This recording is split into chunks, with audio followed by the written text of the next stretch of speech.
All right. Hello and welcome to the shortlist for March 2022. In this video, we'll be counting down our top 5 favorite models released this month by STL content creators. I'm Matthew, the creator of Matthew's List, and joining me today is my wife and co-host, Jill, and our very special guest, Andrea from Cobramode. Andrea, if you would be so kind as to introduce yourself and tell us a little bit about what you guys do. So I'm Andrea from Cobramode, and we have a Patreon where we release our monthly collection every month, and we're creating fantasy, kind of our own fantasy universe miniatures. So it's not really tied to D&D or to Warhammer or any of the existing games. We're just kind of making the miniatures that we always wished that we could get but could never find. Yeah, and I have to say, you guys are nailing that because everything is just like bursting with character from what you have. And we will dive into what you have this month and a couple previews for next month in a little bit. But for now, we will start with our number 5 with Jill. Number 5. All right, so my number 5 is a Tabaxi assassin from STL Miniatures. And what I love about this mini is just the sense of motion, right? Where you can tell he's like just jumped off a roof and landed on the ground, and his cave hasn't even quite fallen yet. And so I love the dramatic pose, his landing pose, and the whip kind of curling back ready to strike. Yeah, I really love the sense of motion in here. Like, as you were saying, how the cape is flowing and this like pose that clearly shows him having just landed from superhero drop. And yeah, it's a great portrayal of like an assassin that's just come out of nowhere, Assassin's Creed style. Okay, so this one is from GreatGrimoire, and this is the Milady of Grace. And I chose this because I used to be a fashion designer, so I really love dramatic costumey stuff like this, and just this religious iconography is so cool. And it really reminds me of this exhibit that was at the Met Museum that was about religious iconography and how that affected fashion and how they drew from that. And so this is just, it really spoke to me as a fashion designer. Yeah. I think awesome. It'd make a cool display piece, I like how multi-purpose it is, right? Like, as you said, you could use it as a display piece, but also it could be, an ancient, seer that the party has to go find to unlock the secrets of, the MacGuffin, or it could be like a big bad guy, right? Like an evil, person that's going to bring doom upon the world. Doom. For my number 5, we have this Tempest Guardsman Knight. And this, I'm a sucker for these space knights. It's got awesome helmet. It's got awesome armor. In the set, there's a whole bunch of poses. It has a ton of potential for proxy if you're playing various war games or skirmish games. And particularly with the Velrock stuff, you have a lot of kit bash, the digital kit bashing potential, because all of their parts are separated. So if you go in, if you have a little bit of experience with like Blender and you're just trying to print something, like you can just easily separate all the little armor pieces, the gun, the helmet. Like 95% of what they make has that functionality available. So that's another added bonus. I'm not much of a tabletop gamer, or like a war gamer, so I don't know that much about like the kit bashing side of it, but it's really interesting that you can take this piece by yourself and like remix it however you want, because even if you wanted to use it for, say, a role-playing game where you're in a cyberpunk universe, it would be really cool to customize that and make it into your own character or something. Number 4. So I love Sahuagins and their lore and just like their place in tabletop role-playing games. And so I like it when I see them. And I thought the idea of a half Sahuagin was unique and interesting, and I really liked their take on it. I like how sort of the head fins are like her hair, and she has like, you know, a human-ish looking face, but with, you know, clearly aquatic features. I didn't even know that was a new D&D race. Sahuagins. They're a monster race. They're not a Oh, they're player. a monster. Yeah, Oh, they're okay. like evil fish people that worship some evil shark god, and they Okay. like, you know, come out of the water and raid like fishing towns. Is what they do. Yeah. Nice. So this is actually a work in progress sculpt from Manuel Boria. I wanted to highlight him because if you look at the artistry of this sculpt, it's really amazing. This pose is so dynamic, and like you really feel like he's caught in the freeze frame of an action movie. And I just feel like he really knows like motion, he knows weight, he knows anatomy, and just the feel of this sculpt is amazing because of that. As a somewhat mediocre painter that tends to go for contrast paints, I look at that tail and I go, "Ooh, I could paint that and it would look good," right? With my painting style. So I always appreciate when there's those sorts of details on a creature's skin or flesh to help me make it look a little better than my average mini. My number 4 is a Mindstealer, not to be confused with anything else of a close name. But this is by Miniatures Blueprint. To me, this is just in that sweet spot of enough detail, but not so much detail that your printer is just going to kind of ignore it because printers have limitations. This thing is going to be, like 32 mil scale. And you got these little chains on here. And those chains are filled in because that's going to print much better. If those chains aren't filled in, that's a much higher chance of breaking. You see the sleeve, that's also filled in. But also, like, the expression on this guy is just pure anger, and it really captures it well. It was really interesting that you brought up those ideas about how to make it more printable and less breakable and things like that. Because I find that a lot of Patreons, when I look at them, I think, wow, I wonder if that will really print the way they think it will. You know, Yep. Sometimes you see these really cool renders, but you never see a printed one from somebody. And my guess is that sometimes those ones didn't work out the way they thought they would when Yeah. they sculpted it. Number 3.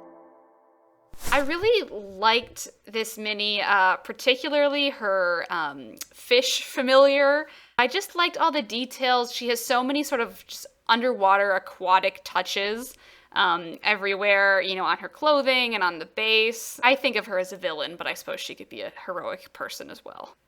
Yeah, for sure.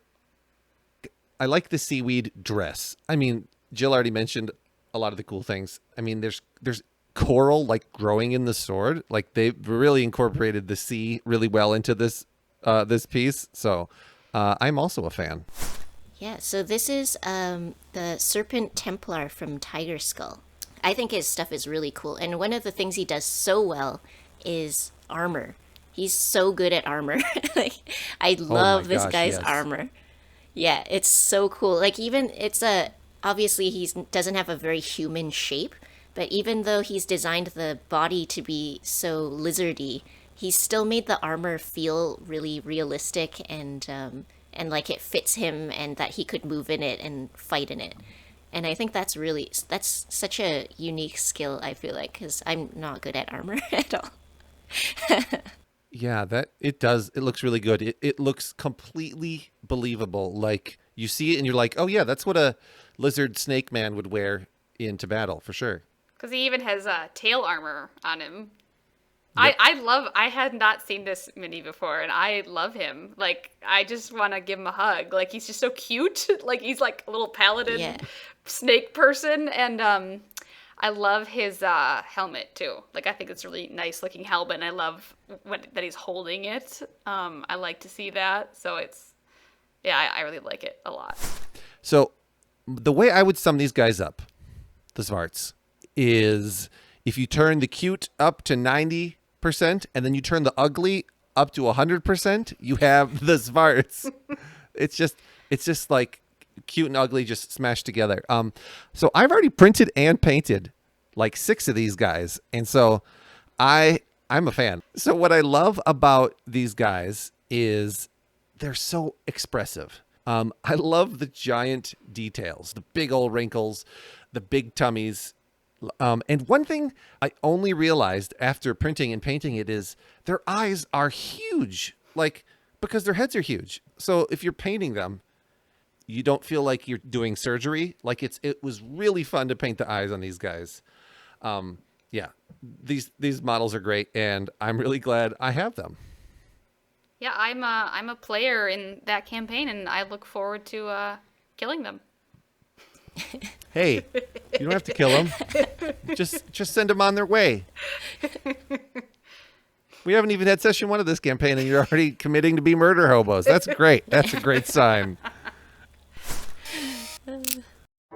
Number 2. All right, so this is a lizard folk or dragonborn riding a Carnotaurus. I love, the pose, the ferocity of the dinosaur. I love that the guy that's riding him, like his handle is just literally a spike on the dinosaur's back.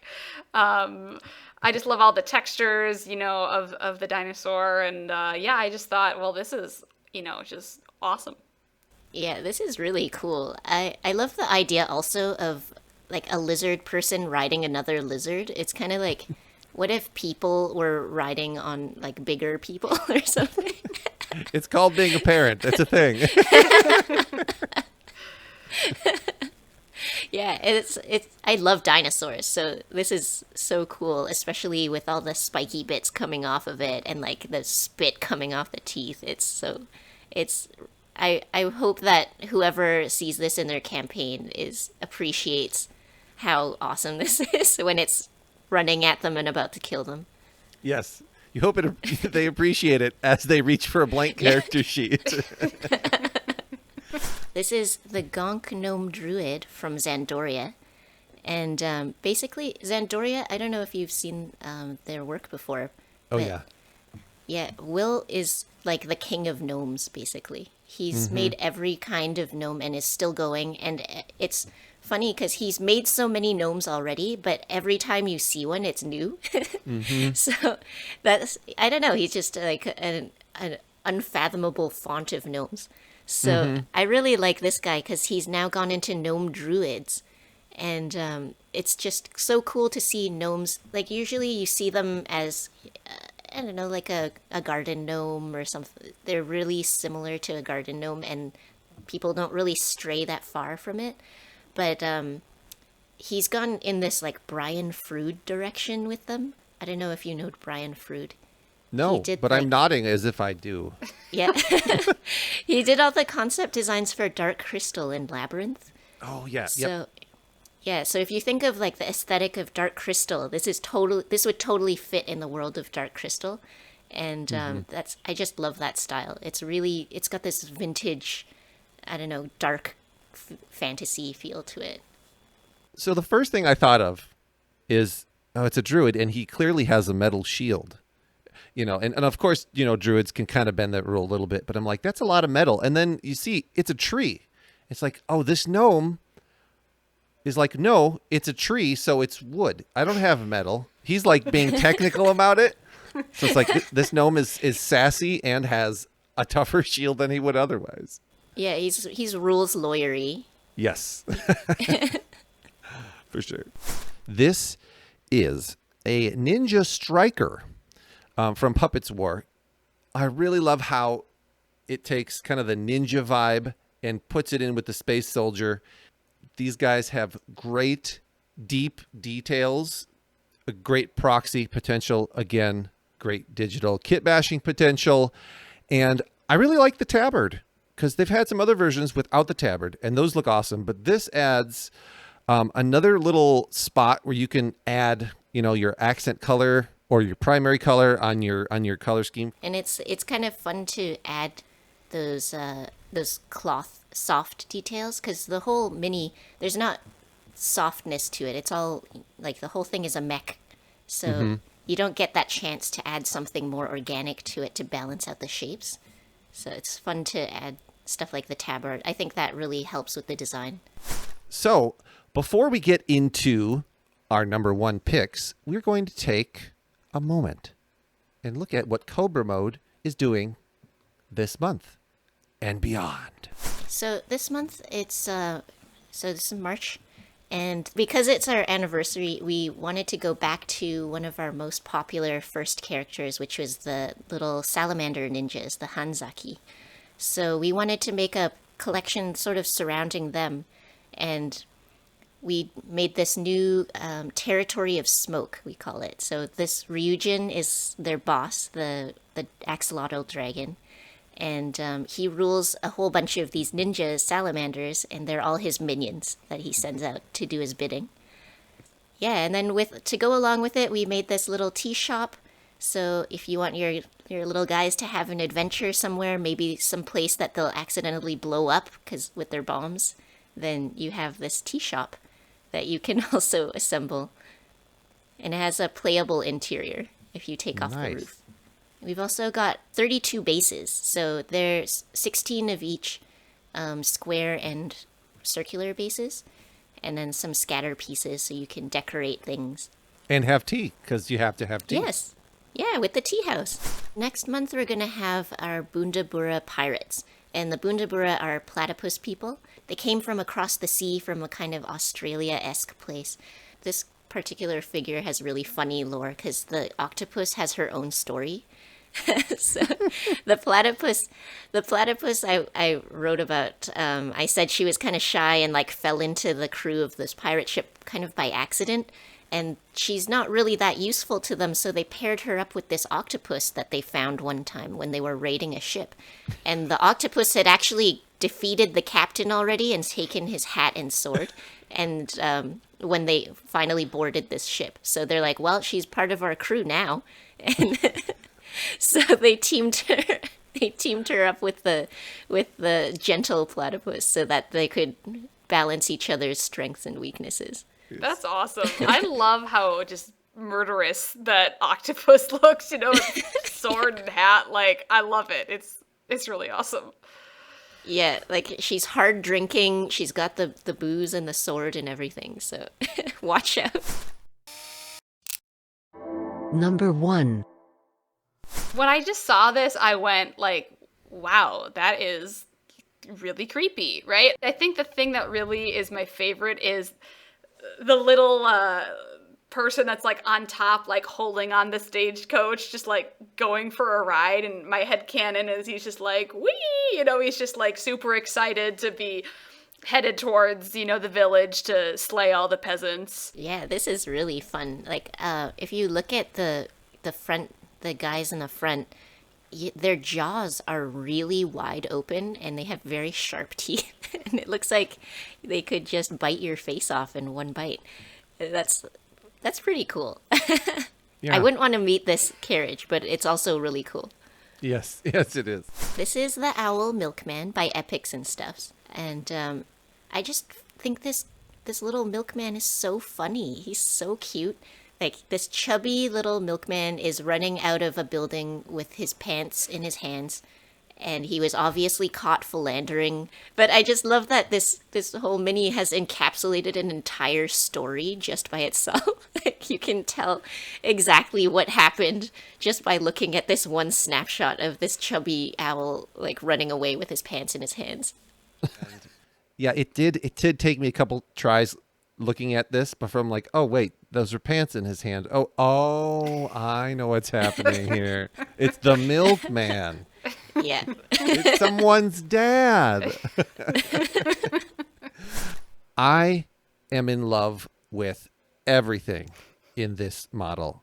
The helmet, it's kind of got that Sauron helmet with the evil eye holes, and you've got the scarf, you've got the hood, and there's the cloak in the back. Like, You were mentioning earlier about the different types of materials, and I think it balances out well. Yeah, I'm definitely a fan of like the dual wielding gigantic blades thing. Mm-hmm. It reminds me of Illidan from Warcraft, and I used to love playing that character. So I feel connected to this guy. I like his spikes by his hood. They just look kind of badass. I mean, this guy definitely shops at Hot Topic. Yeah. I think that's fair to say. Medieval Hot Topic. Yes. Hey, thanks for watching today's video. Links for everything mentioned today can be found in the description below. A big thanks to our special guest, Andrea, for joining us today and for setting up a special discount code. You can get 30% off Cobramode's My Mini Factory store by using the code COBRALIST at checkout. Thanks again for watching, and happy printing.